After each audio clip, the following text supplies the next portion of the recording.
Hey guys, welcome back to Wrestling News 365. Hope everyone's doing very well. As always, there is a ton of news stories to get into today, so let's talk about AEW and let's talk about the latest signing potentially coming in to All Elite Wrestling. Another name coming in from Ring of Honor. Now, we've already seen that Jay Lethal is All Elite. There's been rumors about the Briscoes coming in as well, but another name making the switch from Ring of Honor as they wind down into whatever Ring of Honor is going to be in the future is Brody King, because reportedly Brody King has signed with All Elite Wrestling. Now, King reportedly signed with AEW almost immediately after Ring of Honor announced they were going on hiatus until April 2022 at the end of October. This is according to a report by Cassidy Haynes of Bodyslam.net, who has been spun about several AEW stories this year. Of course, the biggest being Bryan Danielson signing with the company. King was then told over the Thanksgiving holiday weekend that the signing was a done deal. Now, there was a vignette that aired on Dynamite this week on the special Winter is Coming edition of AEW Dynamite that featured Malachi Black teasing the debut of a new House of Black member. It is believed that King will be this new member of the House of Black. Now, why? Well, you can see him right there because they're actually teaming together on the independent circuit anyway. At the end of the vignette as well, he said, "Now you are a king." So it's quite on the nose that it's going to be Brody King. But King and Black are the current PWG World Tag Team Champions, billed as the Kings of the Black Throne. They won the vacant titles at PWG's Tremendous 6 on September 26, defeating Black Taurus and Demonic Flamita. Now, King, of course, began wrestling back in 2015. He's worked for the likes of MLW, Ring of Honor, New Japan, Progress, Evolved, and GCW, amongst others. He worked for Ring of Honor from December 2018, of course, until the company went on hiatus with that Final Battle pay-per-view last weekend. Now, Final Battle did see King lead his Violence Unlimited stable of Homicide, Tony Deppen, with Rocky Romero to an 8-man tag team match victory over EC3, Eli Osum, Tyler Rust, and Tracy Williams. King left Ring of Honor as a one-time World Tag Team Champion and a one-time ROH 6-man tag team champion. Now, King has been working with New Japan since 2018 due to his Ring of Honor contract. There's no word on if this AEW deal is going to prevent him from working with New Japan going forward. He last worked for New Japan at the New Japan Pro Wrestling Strong Nemesis tapings back on December 9, going up against Dave Dutra. I would assume, and again, this is just me assuming, so I might be wrong here, but I would assume, given the relationship that AEW and New Japan have, he'll probably be able to work those shows. Maybe, I don't know. We don't really know the situation. I'm sure he'll continue to work for New Japan. It's just a case of which dates he'll have priority on, and I'm assuming AEW would hope to have priority on his dates. I think Leo Rush has a similar contract that he was actually officially signed to both New Japan and AEW at the same time. AEW is more than willing to make exceptions for a lot of people, so I don't think it's particularly much of a problem. Again, I think the vignette that you saw this past week on Dynamite is very obvious that it was Brody King, and I'm excited about Brody King and Malachi Black being a tag team going forward. Ideally, you'd probably have Black be a singles, but this is kind of the issue that AEW kind of finds himself in. With they've got such a big roster, and there is a lot of overcrowding on that roster. That you've got to make tag teams, and there's so much talent there. I'm excited to see Brody King and Malachi Black against the likes of the Lucha Brothers, against the Young Bucks, against Santana and Ortiz, against 2.0. I mean, the list goes on and on. Against maybe even tag teams that we're yet to see. Maybe Punk and Danielson are going to team up. I know one's a babyface and a heel right now, but we know we're probably going to get there in the future as well.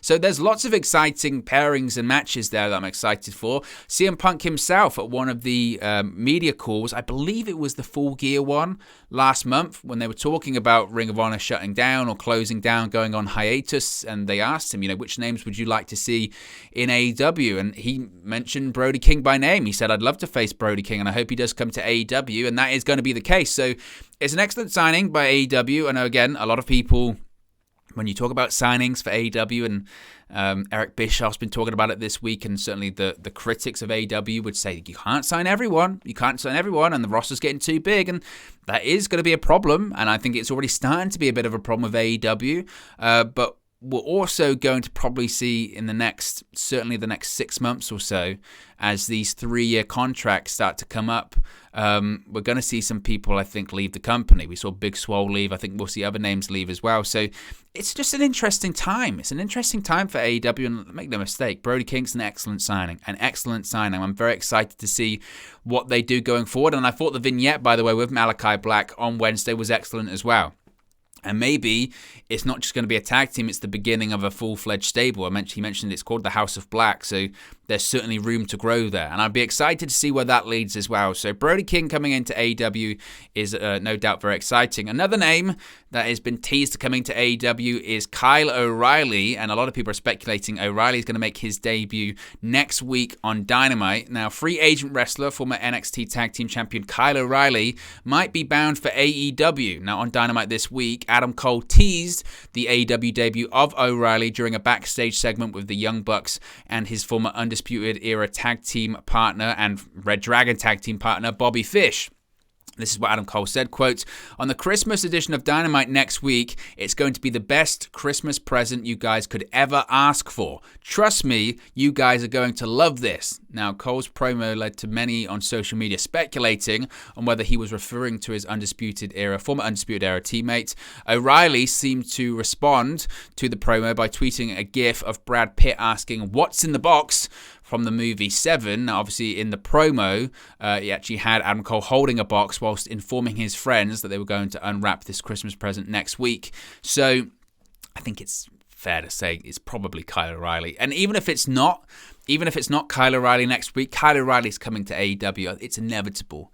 When we've spoken about it before, haven't we, with Johnny Gargano and Kyle O'Reilly, which names did I think was more likely going to leave WWE? Kyle O'Reilly just fits. He just fits AEW, and a lot of his friends are there as well. And I still think it's wild. I think it's absolutely wild that, essentially Dynamite and NXT on the USA Network started at the same time, and the focal point of that show, NXT on the USA at the time, was the Undisputed Era, fulfilling the Golden Prophecy, the Undisputed Prophecy of winning all the gold in NXT, and the 3 original members of the Undisputed Era are, of course, O'Reilly, Fish, and Cole. And fast forward 2 years later, that's all it took, just 2 years later, we could see the Undisputed Era all in, or the original 3 certainly all in AEW. It's wild.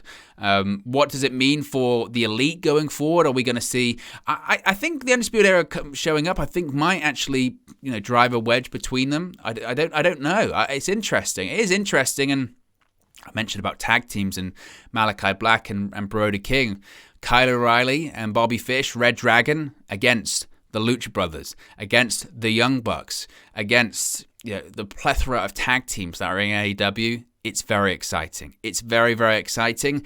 And a lot of people will say it's predictable. Oh, yeah, everyone knows it's going to be Kyle O'Reilly next week. And? And?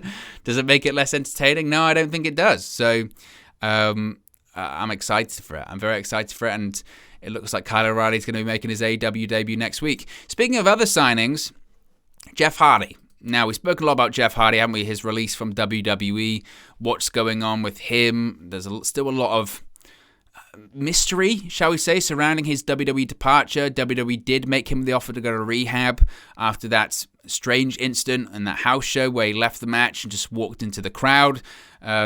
People had assumed that maybe he had relapsed or he was having issues once again with substances, we know his past, or anything like that. But then subsequently, we've heard Matt Hardy say, no, Jeff Hardy's fine. I've spoken to him. He doesn't need to go to rehab. He doesn't need to do anything like that. He's probably the best he's ever been. He even appeared, as you can see there, in one of Matt Hardy's videos on his YouTube channel as well. So it's led the question to a lot of people saying, well, if Jeff Hardy's fine, once his 90 days are up, is he going to show up in AEW? Are we going to see this Hardy Boys reunion that a lot of people have wanted to see? Well, Jim Ross has spoken on his Grilling JR podcast and spoken about how he hopes that Jeff Hardy will land in AEW next year. Now, this is what Jim Ross said, quote, "We don't know all the details, so we all rush to judgment. That is probably the worst case scenario, and I don't know that to be true. I don't know the particulars of this matter. Look, I've had more one-on-one talks with Jeff Hardy than maybe anybody in the business. I know of which I speak on this one. He's got a good heart, he's got a good soul, but he's had some weaknesses that he's had to deal with. If he called me and said, give me some advice, I'd say get healthy, enjoy your family, finish your Christmas shopping, and enjoy the family at the holidays and appreciate what you've got. Count your blessings. That's what I'd say to him." This is what he also said, quote, "I hope one day he's wrestling for AEW. It's a no-brainer. Can you imagine the Hardys and the Young Bucks, the Hardys and the Lucha Bros, the Hardys and FTR, the Battle of the North Carolina? I'm all about this stuff. There's a year right there easy. When the lay of the land is conducive, Tony Khan has proven time and time again he's got a great eye for talent and he's still a fan. We don't have to do it today, but somewhere down the road, that would be the thing to do, and it would help the tag team scene immensely." So it's an interesting one when it comes to Jeff Hardy. As I mentioned before, and maybe I'm guilty of this, I tried my best when we first heard the news not to rush to judgment, but once those things came out about WWE wanting to send him to rehab and him acting erratically, your mind does tend to go to the worst case scenario. But also now you're hearing the likes of Matt Hardy and some other sources backstage in WWE saying, no, we don't think Jeff Hardy was messed up or anything like that. So we don't know. We don't know the situation. And that was kind of the thing before, wasn't it, when it came to Jeff Hardy and would he go to AEW in 2022 once his 90 days are up? Would AEW be willing to have him if he was still struggling or if he needed to go to rehab, all that kind of stuff? The chances were no. Look at the situation that he left WWE. If we're now looking at it as maybe it was a misunderstanding or maybe WWE had different feelings on the matter than Jeff, I don't know. I really don't know. And it certainly is a curious one. It's a curious one. If Matt Hardy is to be believed, and what other people are to be believed, that Jeff Hardy is fine, you would wonder, well, why was he let go from WWE then? I don't know. It's a confusing one. It's a really confusing one. And I think ultimately he'll probably end up in AEW, I think. I think AEW will be very cautious to be like, okay, it's one thing for a guy's brother to go, oh, no, he's fine. Can we initiate some kind of thing to make sure that he's totally fine? What can we do? And I think they'll probably do that as well. But ultimately, I think the Hardys are going to have one final run in AEW. Then I think both of them will call it a day. But as I mentioned before, the most important thing about anything like this is that Jeff Hardy is healthy and he's happy. And in those pictures there, he looks to be healthy, he looks to be happy. That's the most important thing. What can come after that? Who knows? But I'm like Jim Ross. Of course, I want to see the Hardys versus the Young Bucks once again, but on a big stage this time. Of course, I want to see the Hardys versus the Lucha Bros and the Hardys versus FTR, even though I'm pretty sure we saw that in WWE. But you want to see all of it. Of course you do. The Hardys versus Red Dragon when they come in as well. There's so many exciting matches that they could have, and they know that as well. And I think Jeff, when you heard him do some of the interviews he's done over the last 6 months, I think he knows that too. So we'll see. We'll stay tuned, I think, for that one. Finally, we have more details on the Owen Hart Cup tournaments. Of course, we now know that there's going to be a women's tournament and a men's tournament. The finals of AEW's inaugural Owen Hart Foundation Cup tournaments will take place at the 2022 Double or Nothing pay-per-view. Now, AEW President Tony Khan revealed on Friday there will be 2 tournaments of singles matches for the Owen Hart Cup, one for the men's division and one for the women's division. But in an update during last night's AEW Rampage, it was noted that the tournaments will take place in May of next year. The finals will then take place at the Double or Nothing pay-per-view. Now, Owen's widow, Dr. Martha Hart, will be live at Double or Nothing to present the Owen Trophy Cups to the winners of both tournaments. Now, AEW will be announcing additional details on the Owen Hart Foundation Cup tournaments during Wednesday's Holiday Bash edition of AEW Dynamite on TNT. The date and location for Double or Nothing will also be announced at a later date. Now, AEW and the Owen Hart Foundation announced a new working relationship back in September to honor the legacy of the late wrestler. As I mentioned, the winners of the tournaments will receive a cup trophy known as the Owen. So we're gradually knowing more and more. I'm excited that there is going to be a women's tournament and a men's tournament. It almost feels like this is going to be a regular thing for AEW, that this is basically, I think, going to be AEW's version of the King of the Ring. I think that's what we're looking at. An annual tournament for both women women and men in a similar way that you have the King of the Ring and the Queen's Crown, I guess, now in WWE. But that's what it's going to be, and it's going to be every year. And what great way to honor the King of Hearts, right? What great way to honor the King of Hearts. So I'm excited about that. We are going to have to wait a bit of a while, and I know people want, everything immediately, but it'll make Double or Nothing certainly bigger, and it's exciting. It's very exciting, and I'm excited to see where they go with it even more. I'm also excited. Look, this is just the beginning of a relationship between AEW and the Owen Hart Foundation, as I mentioned.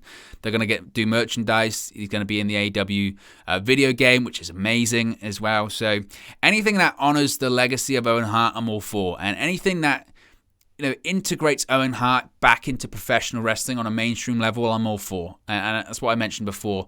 So long, WWE hasn't spoken really about Owen Hart that much, and I get it. I do get it from both sides, and I get why Martha wouldn't want to be involved with WWE as well. I get both sides of it. I do. So the fact that as a pro wrestling fan, Owen Hart's back in the mainstream, and we're going to have these tournaments to celebrate his life and his legacy, and all that kind of stuff, it's great. So I'm very excited to see where they go with it in May. But look, guys, as always, it's just one man's opinion. What are your thoughts on these AEW news stories we've spoken about today? Let me know your thoughts in the comment section below. I'll do my best to respond and reply to all of your comments. Really enjoy interacting with you guys, talking about AEW, WWE, Impact Wrestling, New Japan Pro Wrestling, all things pro wrestling here on the channel. So be sure to get involved in the community, drop a comment below. All opinions are welcome. If you have enjoyed this video, please do smash a like on the like button too. Really does help us out here on YouTube. Got the rankings and get into people's recommendation feeds if they haven't seen our videos previously. But most importantly, if you haven't already, please do subscribe to Wrestle News 365. You can do that by clicking the bottom right hand corner of the screen right now, or if you wait a few seconds, there'll be a subscribe button at the end of this video along with another video for you to watch. Thank you very much for watching, listening, streaming, or have you come across this video today, and I'll speak to you again very, very soon. Hey guys, thank you for watching, listening, streaming, or however you come across this video today. Be sure to click on the video on the right there to watch our next video, or click the bottom there to subscribe, or the bottom right hand corner. Thank you very much, and I'll speak to you again very soon.